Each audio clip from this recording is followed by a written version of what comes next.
salut, ça va? Aujourd'hui on fait une analyse de film. On va parler de Fuoco a Mare, un film italien écrit et réalisé par Gianfranco Rosi.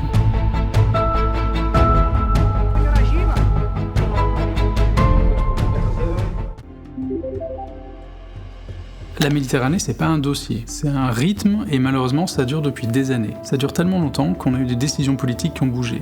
Il y a des vies qui passent. Et le vocabulaire officiel change. Les flux, la crise, la sécurité, le sauvetage, la lutte contre les passeurs, tout ça, ça va très vite et surtout ça s'use. Là où Fuoco a Mare va proposer quelque chose de très différent, une autre vision en fait, c'est parce qu'il va vouloir ralentir pour qu'on puisse mieux voir. Donc le film revient au concret.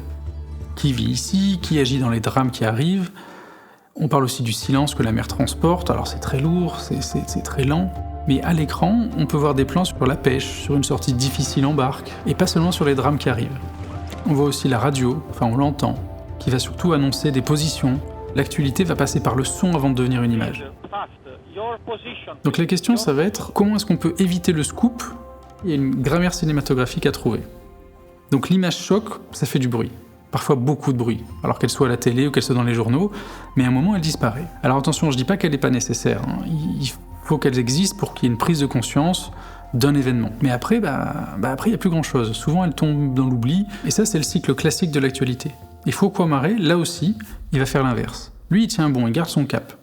Il propose une grammaire pour filmer les frontières sans oublier les hommes. Donc on voit à l'écran des visages à hauteur d'homme.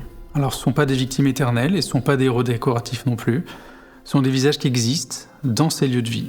Alors, c'est plus fort qu'un portrait qu'on aurait vu avant de tourner la page ou avant de scroller vers une autre photo de chaton trop mignon.